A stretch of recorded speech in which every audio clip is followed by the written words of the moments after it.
Voici la nouvelle série 1. Je vous garantis que la config est très sympa. Il y a quelques options sympathiques à vous montrer. Petite pause visuelle les amis et je vous dis à tout de suite.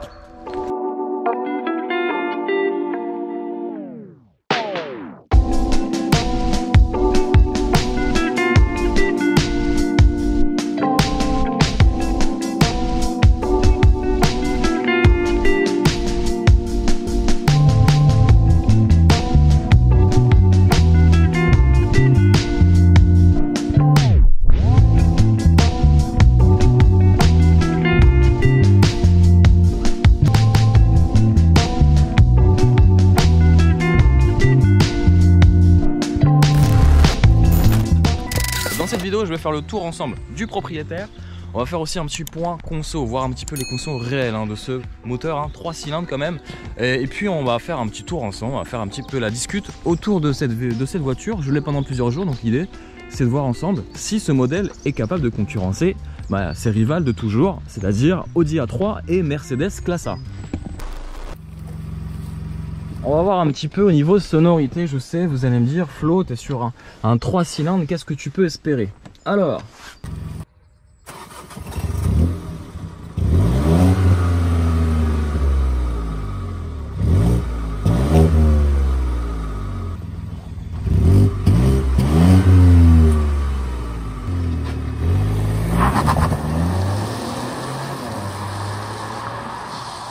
faire un petit test d'accélération. On est sur un 3 cylindres, on n'est pas sur un 0 à 100 qui va être extraordinaire. Écoutez-moi ça, c'est bon.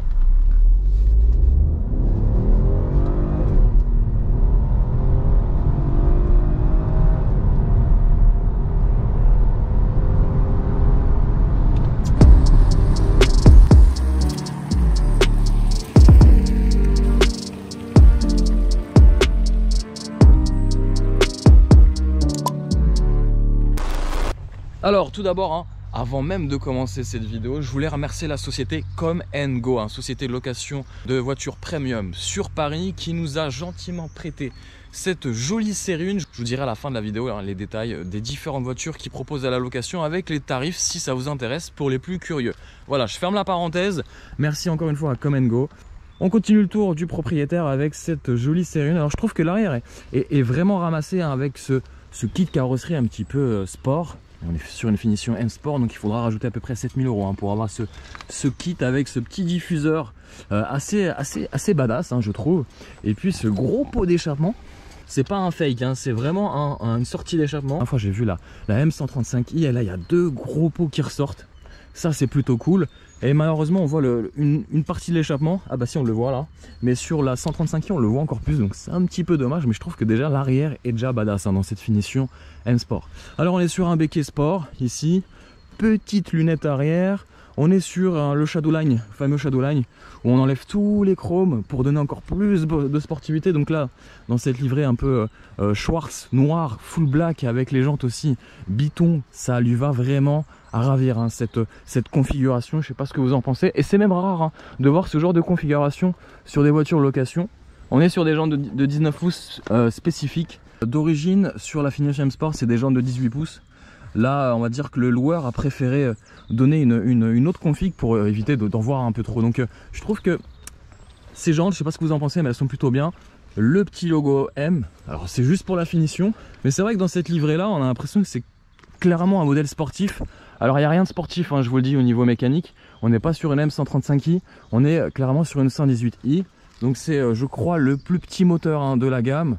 On est sur un 3 cylindres, mais ça on le verra juste après. On a ces jolis feux qui reprend la signature lumineuse de quasiment toutes les BMW avec ce fameux regard de félin. Alors avant, sur les anciennes BMW, je me rappelle, il y avait les ronds halogènes sur les séries 5. Ils ont un petit peu modernisé tout ça depuis, forcément. Mais je trouve que l'ensemble match plutôt bien. Et puis ce Shadowline, aussi bien sur l'entourage des vitrages que sur la calandre, et ben c'est plutôt vraiment réussi. Je sais pas ce que vous en pensez, mais honnêtement si je la compare à une Audi A3, on va dire que les finitions extérieures sont quand même beaucoup plus qualitatives. Vous voyez, vous avez des vraies entrées d'air ici, ça part, enfin il y a plein d'ajouts esthétiques. Je trouve que c'est vachement bien fait. Là ici on a une vraie entrée d'air qui vient peut-être refroidir un petit peu les écopes de frein. Mais voilà, je trouve que le kit carrosserie lui va plutôt pas mal. Idem sur la calandre avant avec ces deux petits haricots. Alors je vous rassure, c'est pas les gros haricots de la série 4 qui ont fait polémique. Là on est quand même sur des haricots un peu plus discrets et encore plus discrets hein, puisqu'ils ont enlevé le chrome. Alors là si je démarre le moteur et que le moteur est trop chaud, il y a une espèce de trappe qui s'ouvre en fait derrière et quand le moteur est éteint, du coup il y a cette trappe en cache en plastique qui vient fermer un petit peu ces haricots, ces narines. Esthétiquement c'est plutôt sympa. Pourquoi? Parce que finalement on va pas voir le radiateur ou quoi. Je trouve que c'est une petite note de technologie que je n'ai pas vu encore sur une Audi A3 ou sur une Mercedes classe A. Alors à noter les jantes, très belles jantes je trouve en 19 pouces. Par contre elles sont un petit peu exposées hein. C'est vrai que là il faudra faire très attention au trottoir. Mais sinon en termes de style je trouve que ça lui va à ravir. Et même de profil vous voyez c'est très dynamique hein. Ça plonge vers l'avant, ça fait très sport, très ramassé. Dans la catégorie des compacts premium, on va dire en finition sport, vous avez en face la Mercedes classe A AMG Line.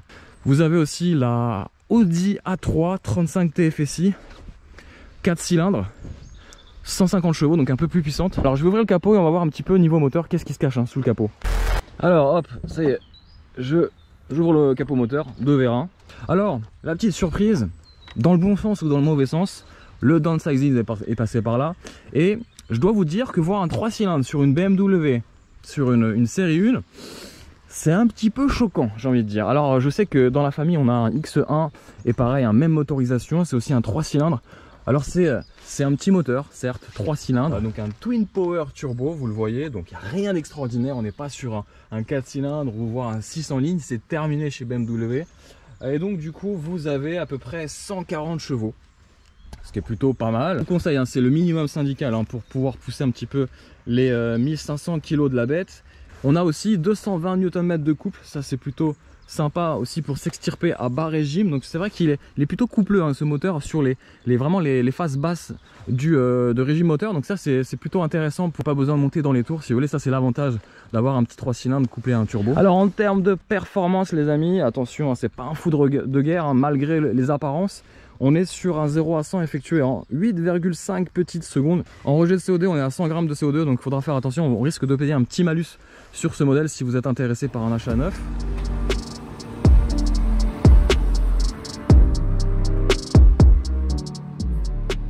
Alors les amis, on va parler du prix, le prix de cette BMW série 1. Sur les premières finitions avec cette motorisation, on est sur un tarif de 27 300 €. Mais voilà, si vous voulez avoir vraiment ce modèle avec cette belle, jolie configuration, vous allez plutôt tourner autour des 41 000 €, puisqu'il y a quelques options sympathiques comme les jantes, le toit ouvrant panoramique, le Shadowline. Alors je crois qu'il est compris dans la finition M Sport, qui vaut à peu près 7 000 €. Donc on a au bas mot à peu près 13 000 € d'options pour avoir cette belle livrée en finition M Sport.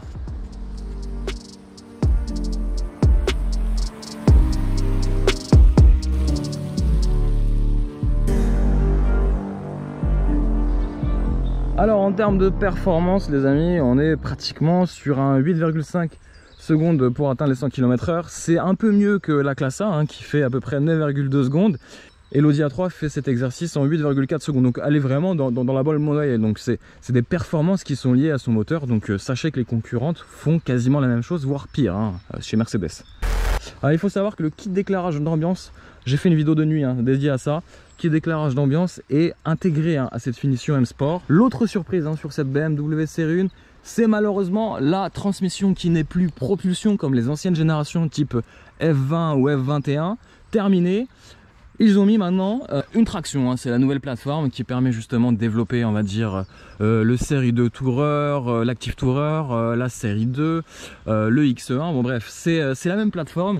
Et donc du coup, sur ce module, ils sont obligés maintenant de mettre une traction. Alors l'avantage maintenant, c'est que chez BMW, on évite de proposer des modèles propulsion terminés. C'était un petit peu la marque de fabrique chez les BMW, c'est pour ça qu'on aimait aussi les BMW. Et ça jouait énormément sur le comportement, c'était des comportements assez joueurs. avec un petit train à air qui se déhanchait. Franchement c'était vraiment sympathique hein, sur les anciennes générations. Moi j'avais conduit la F21 sur différentes motorisations et je peux vous dire que c'était un vrai délice déjà sur une compacte. Clairement avant je pouvais mettre la série 1 en première position en termes de comportement routier parce que c'était vraiment sympathique de conduire ça. Maintenant le châssis est un peu plus haut, mais vous pouvez aussi prendre le X-Drive qui permettra d'avoir 4 roues motrices comme le propose aussi Audi avec son A3 Quattro et Mercedes avec sa classe A Formatic. Voilà, donc dans la catégorie, qu'est-ce que vous préférez? BMW série 1, Audi A3 ou Mercedes classe A? J'attends vraiment vos avis en bas en commentaire. Au niveau du volume de coffre, les amis, c'est pas la grande folie. On est sur un volume de coffre qui fait 380 litres de volume de chargement. Là, on est sur un pack où il y a le compartiment bagage. En fait, c'est pour éviter de salir un petit peu la moquette. Siglé BMW, donc ça c'est des petites attentions, mais c'est vrai qu'au niveau du volume de coffre, attention, c'est un peu dans la moyenne basse de la catégorie. Pour mettre une poussette pour la famille, ça sera un petit peu juste. Alors voici les clés. Alors je pense que c'est lié à cette finition sport. J'aime bien cette petite attention parce qu'il y a certaines marques, ou même sur des modèles sportifs, ils soignent pas le détail de la clé. La clé plutôt sympathique qui se range plutôt correctement dans les poches.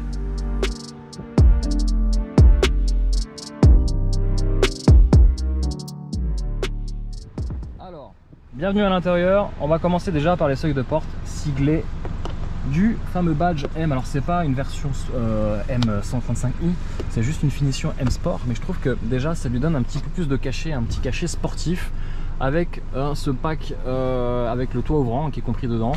Donc il y a quand même pas mal d'options, on a 13 000 € d'options et cet éclairage de nuit, vous allez voir, c'est plutôt pas mal. Pédalier ici en aluminium, boîte DKG 7. Allez, c'est parti, on se met à l'intérieur.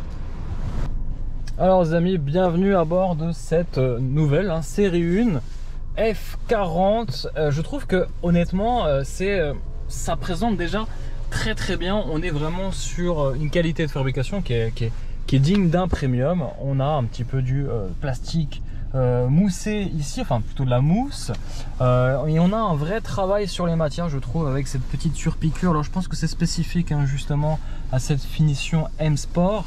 Vous allez voir de nuit, alors il y aura une vidéo bien sûr de nuit hein. Première fois que je teste une BMW depuis pas mal d'années et voilà, donc la qualité perçue et l'assemblage franchement c'est irréprochable. On est chez BMW, planche de bord moussée. On est sur un ajustement des matériaux, des parties, vous voyez, les raccords sont super bien faits, ça bouge pas du tout. On a des boutons, moi j'aime bien, vous le savez, les boutons, ça me rappelle un peu cette partie-là, les anciennes BMW. Avant on avait le petit lecteur CD ici je crois, et ici on avait la position des mémorisations. Ah, mais c'est même sensitive j'ai l'impression. Ah ouais, ça bouge. Ok, je sais pas si ça marche ou pas si je fais ça. Bon, je sais pas. Bon bref, c'était la commande gestuelle, je sais pas si elle l'a. En tout cas, je trouve que c'est plutôt sympa. Le volant sport, alors j'aurais bien aimé avoir un petit méplat, je sais pas si ça existe chez BMW. Le petit méplat, en tout cas ici on a du cuir avec une belle surpiqûre, donc ce qui présente plutôt bien. On a un écran digital personnalisable en fonction des différents modes, sport, éco, enfin bref, la totale. Oh, qu'est-ce que je vois? Un nouvel ami. Non, c'est pas un jeu de mots. Alors je sais pas ce que vous en pensez les amis de... les amis de cette Citroën Ami. Ouais, ça vous inspire confiance un peu tout ça ou pas? Je sais pas. Bon bref. Alors, je me disperse un petit peu. Je reviens sur ce volant, ce joli volant avec une belle jante bien épaisse. Ça, je les aime bien. Une jante, c'est du cuir clairement. Donc, j'aimais beaucoup les anciens volants BMW. Ceux-ci, je suis un peu moins fan. Pourquoi? Parce que j'ai ce style traité. Qui fait plastique, c'est même pas forcément de l'aluminium, c'est un peu plastique et moi j'aimais bien quand c'était traité avec vraiment un vrai volant 3 branches avec ici 2 branches séparées avec de l'aluminium. Et puis ici on a voilà, c'est cette partie où on va gérer l'info divertissement, boîte 7 rapports à double embrayage DKG 7. Alors, je vous le dis, hein, c'est une première pour moi parce que BMW, ça fait très longtemps que je voulais déjà cette série 1. Donc je suis très heureux. Et alors, petit focus sur la sellerie, je trouve que visuellement c'est bien fichu. Hein. On a un bleu qui est un peu nuancé, dégradé. On a des sièges, on va dire siglés, hein. Le petit truc qui fait plaisir. Alors, on n'est pas dans une série M135i, mais c'est vrai que voilà, on a tous les apparences des sièges jusqu'à la carrosserie extérieure. Donc Je sais pas ce que vous en pensez un petit peu les amis. Quel est votre intérieur préféré hein, sur le segment des compacts premium? BMW série 1, Audi A3 ou Mercedes classe A? À vous de me dire en bas en commentaire les amis. Alors en termes d'ergonomie, je peux vous garantir que bon, j'essaie de trouver mes marques. C'est pas évident. J'essaie de défiler cette partie-là, de la personnaliser, donc c'est un petit peu difficile. Je vous rassure, bon là je suis à 11 litres parce que depuis tout à l'heure hein, je suis en stationnement. Je vous rassure, je ferai les tests consommation dans la vidéo. Et ben, on va faire un petit tour à l'arrière d'ailleurs. Alors en termes d'habitabilité, ça reste un point faible là aussi hein, sur cette série 1. L'accès à bord et je peux vous garantir un petit peu délicat. Bon, ils ont été quand même malins parce qu'ils ont quand même creusé un peu les sièges hein, pour gagner un peu plus de place, mais on sent que c'est pas forcément son point fort, l'habitabilité par rapport à ses concurrentes. En vrai de vrai, ça reste juste. Là, le siège est réglé à ma position de conduite, donc voilà, je suis pas super grand non plus. À l'arrière, c'est presque limite. Heureusement, ils ont creusé les sièges justement pour gagner un peu plus d'espace à bord. 2 adultes, ok, mais après vous avez le tunnel de transmission pour les versions X-Drive. Ici, il n'y a pas de transmission, mais du coup, ils ont gardé l'emplacement pour mettre une transmission X-Drive. Ici, prise USB-C, c'est terminé les prises USB, donc il faudra un adaptateur, ça c'est très important. Et après, à noter hein, là, quand même la qualité des sièges qui est vraiment de belle facture, ça j'aime beaucoup. Vous le voyez. J'ai un peu de place au-dessus de ma tête. À noter aussi le ciel de pavillon noir. Ça c'est aussi, ça fait partie de la finition M-Sport. Donc ça c'est plutôt joli. Et puis je pense que c'est une option indispensable. Hein, c'est vraiment d'avoir ce toit ouvrant panoramique qui donne beaucoup plus de luminosité à l'intérieur. Bon, à l'arrière, je peux vous garantir que je vais rester plusieurs centaines de kilomètres sans problème. Mais les longs trajets, honnêtement, bon bah, je suis un petit peu à l'étroit, hein. Clairement. Démarrage, hop, sans clé. Voilà. Bon, on va se mettre en mode sport, puisqu'on a 3 modes de conduite. Sport, on va enlever, baisser ça. Voilà. Et on va voir un petit peu ce que ça donne. Alors, je suis en mode sport. Voilà. Et on va voir un petit peu au niveau sonorité. Alors, on est sur un 3 cylindres, les amis. Vous allez me dire, oui, mais Flo, on n'est pas sur un 600 lignes ou quoi que ce soit. Mais plutôt, écoutez, hein. Franchement, je sais pas ce que vous en pensez, mais je trouve que pour un 3 cylindres, ça sonne plutôt bien. Je suis pas fan des 3 cylindres, mais honnêtement, bah, ils ont bien travaillé la chose.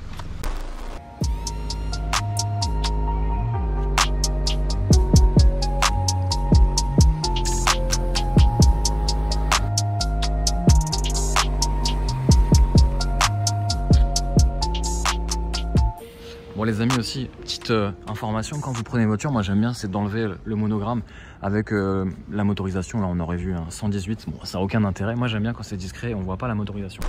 Alors c'est vrai que sur nos routes on voit énormément de BMW. Ici c'était l'avant-dernière série, hein, je vous le disais, j'adore hein, cette phase là, c'est la F21.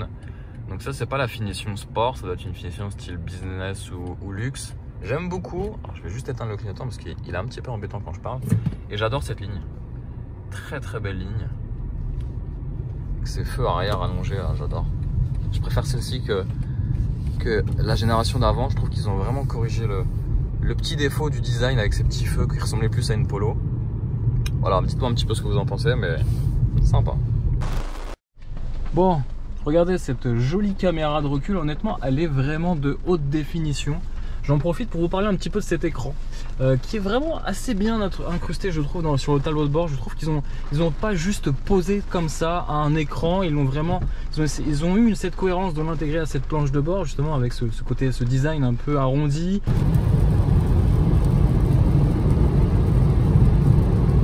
Donc on croise aussi des belles voitures, jolie Alpine A110 sur la route. Alors il pleut.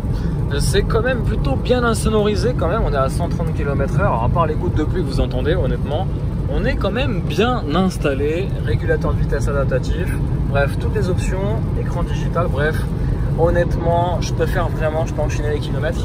Alors l'autonomie là, petit point conso, mais comme je roule tranquille, je peux faire plus de 607 km. Donc ça, c'est plutôt intéressant parce que ça reste une essence, donc avec l'option extension de réservoir, vous pouvez du coup préserver l'autonomie et partir en vacances sans problème les amis. Voilà, petite consommation moyenne, 8 litres au 100. Bon, voilà. dans la catégorie, vous avez aussi la Golf 8. Alors on la voit pas, mais elle existe. Donc Golf 8, classe A, Audi A3. Bon, je vais tester une fonction. Normalement, ça doit fonctionner. Quand tu actives la marche arrière, tu actives le truc auto-reverse et normalement, elle sort toute seule. On va voir. Incroyable. Et pourtant, je vous garantis que c'est super serré. Hein. Incroyable. Ça, c'est super pratique parce que généralement, ça rentre des fois en marche avant et en marche arrière. Et là, je gère rien. Incroyable. Donc ça, je pense qu'elle a enregistré mon passage sur les 50 premiers mètres ou les 25 premiers mètres. Je sais pas, j'ai pas les chiffres en tête, mais c'est super pratique. Et là, elle va se regarer où j'étais garé. Alors là, franchement, c'est bluffant. C'est mieux que le parc assist. Alors, elle a aussi le parc assist, mais je sais pas si vous l'utilisez ou pas. Et là, elle m'indique que le parcours est fini. Et je peux vous garantir que là où je me suis garé, c'est vraiment dans un trou de souris. Donc là, franchement, bravo, hein, BMW. Alors en termes de comportement routier, là je suis en mode sport et le mode sport va agir sur la direction, sur la boîte. Ici à 7 rapports, DKG 7 à double embrayage. Comportement routier ultra sain les amis, direction très précise, confort un petit peu ferme hein, sur route dégradée, mais je peux vous garantir qu'honnêtement, bon, malgré le fait que ce soit une traction, malheureusement moi j'aurais préféré une propulsion, vous le savez les amis, et vous voulez vous faire un petit peu plaisir, malgré le fait hein, qu'on a que seulement 140 chevaux. C'est un petit peu ça le petit point négatif, c'est le déclenchement du turbo, c'est que ça va mettre un petit peu de temps de réaction en termes de relance, et après on est sur des relances qui sont vraiment standards, j'ai envie de vous dire, puisque 0 à 100 est atteint en 8,5 petites secondes. Donc voilà. Mais là clairement il faudra prendre plutôt des modèles sportifs, c'est-à-dire l'Audi S3, la classe A A45 AMG ou l'A35 AMG et la BM 135i pour vraiment juger des performances et des compétences sportives de ces trois autos premium allemandes. Ne vous inquiétez pas, ça fait clairement le job comme ces rivales de toujours. Honnêtement, c'est pas parce que c'est une traction qu'il y a moins de sensations. Alors si, il y a un peu moins de sensations parce que c'est vrai qu'avec un comportement type propulsion, ça reste joueur. La voiture franchement tient ultra bien le pavé quand même, malgré le fait que ce soit juste uniquement une traction. Il y a juste un petit retour de couple sur les routes grasses un petit peu dès les bas régimes. Forcément la voiture cherche un petit peu la motricité comme elle peut sur les deux roues avant, mais ça aurait été la même chose hein, sur une propulsion, je vous rassure. Si vous habitez plutôt dans les zones où il y a des conditions qui sont un petit peu difficiles, bah, je vous conseille clairement de prendre le X-Drive. Clairement ça changera la vie. Mais sinon aucune inquiétude, je trouve que le travail a vraiment été fait hein, sur le châssis, sur le comportement routier justement, hein, sur cette finition M Sport. Je pense que le châssis a été rabaissé un petit peu, en tout cas il y a un comportement beaucoup plus incisif. Après on est sur une autre philosophie, on est sur une traction, vous l'avez compris, donc une philosophie où la voiture va plus tirer de l'avant, va plus s'écraser un petit peu sur l'avant. Mais bon, c'est clairement, vous ne serez pas déçus et on ne conduit pas comme un Fangio tous les jours. Donc voilà, si vraiment vous voulez vous faire plaisir, vous prenez la version M135i, X-Drive, 4 roues motrices, et là vous pouvez vous faire plaisir. Malheureusement, pareil, la M135i, elle délaisse son joli 6L pour un 4 cylindres, ça c'est un petit peu décevant. Moi sachez-le, j'ai toujours rêvé, donc si un jour j'ai une bonne opportunité de m'acheter une BMW 140i, M140i, c'est vraiment l'extase. J'aimerais vraiment en acheter une, même mieux qu'une M2 parce que ça marche aussi fort qu'une M2 en X-Drive et j'ai pu voir des configurations en stage 1, juste en stage 1, atteindre 400 chevaux et avoir des performances juste incroyables. Donc voilà, donc ça c'est un petit rêve, c'est une petite parenthèse que je ferme, mais peut-être qu'un jour vous me verrez en BMW M140i F21, pas la F40 malheureusement. Bien entendu, alors qu'est-ce que je vois? Un Porsche Macan sur ce camion, je sais pas ce qu'il a, doit être accidenté peut-être.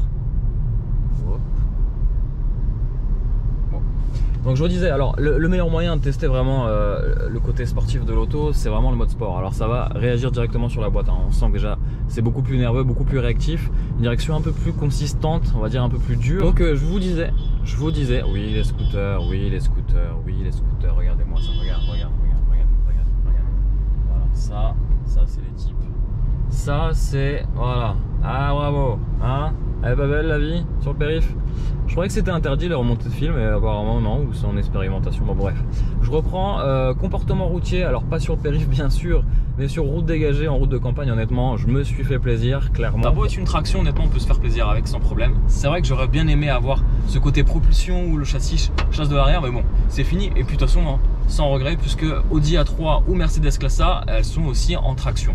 Donc en termes de concurrence, honnêtement, c'est quasiment les mêmes choses. Hein, honnêtement, c'est juste une philosophie qui change. Si vous êtes plutôt typé BMW, Audi ou Mercedes. Mais sachez-le, en tout cas, j'ai été assez surpris quand même du comportement routier. Un bon mix aussi entre sport et confort. C'est-à-dire que même si, on va dire, l'amortissement à faible vitesse sur route dégradée, on a quand même une sensation d'amorti très très dur. Sur route normale, on va dire que ça va, ça reste confortable. Les sièges auraient pu être un peu plus confortables. On est sur une finition M Sport, les amis, donc on peut pas tout demander non plus. Sachant qu'on n'est pas sur des suspensions pilotées aussi. Donc franchement, honnêtement, un bon petit point sur l'aspect comportement routier, confort, vie à bord. Honnêtement, c'est voilà, c'est un sans faute. Ça aurait été vraiment un perfect, clairement, si cette voiture était propulsion. Mais bon, c'est fini. Hein, il faut que je m'y fasse. Fini la génération de BMW avec des propulsions, c'est terminé. C'est terminé. Pour voir un petit peu s'il y a une animation des feux. Alors, pas d'animation progressive qu'on pourrait voir sur une Audi A3. On va regarder un petit peu à l'avant. On a le petit répétiteur sur le rétroviseur.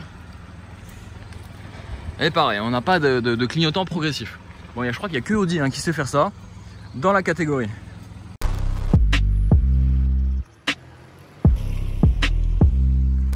Bon, hier soir, j'ai fait un peu de route et j'ai roulé, on va dire, autour des 80 km/h. Hein. C'est la vitesse réglementaire sur les routes départementales et nationales sur la plupart des routes françaises. Et miracle, je suis à 6,9 litres au 100. Donc ça, c'est vraiment une très très bonne conso. Donc c'est pour vous dire qu'en fait ce petit 3 cylindres, en fait dès que tu es dans les bas régimes et que tu ne le sollicites pas, finalement il s'avère assez économique. Mais par contre, comme toute motorisation, on va dire dans le domaine, alors.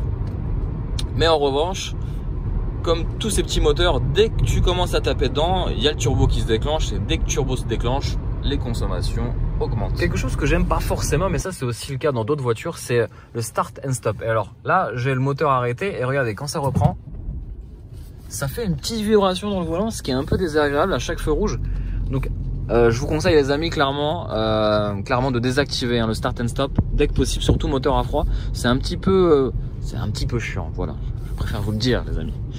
Voilà, bon, je continue mon petit tour de nuit, toujours sympathiquement, à bord de cette jolie BMW série 1 et regardez un petit peu l'ambiance de nuit. Voilà, ça reste discret mais plutôt sympathique. Et on va refaire le test. Alors attendez, où est-ce que je vais? Ouais, je suis encore perdu les amis. Bon voilà, là il y a un feu rouge. Le moteur s'arrête. Et si je veux reprendre, voilà, vous avez vu la petite vibration. Ça c'est un petit peu pénible à la longue. Alors quand vous avez 2-3 feux sur votre parcours, ça passe. Mais quand vous avez une dizaine, voire une quinzaine de feux, et quand vous avez une conduite plutôt urbaine, je peux vous garantir qu'à la longue ça fatigue un peu. Donc moi je vous conseille clairement de désactiver. Je crois que c'est ici. Hop, voilà.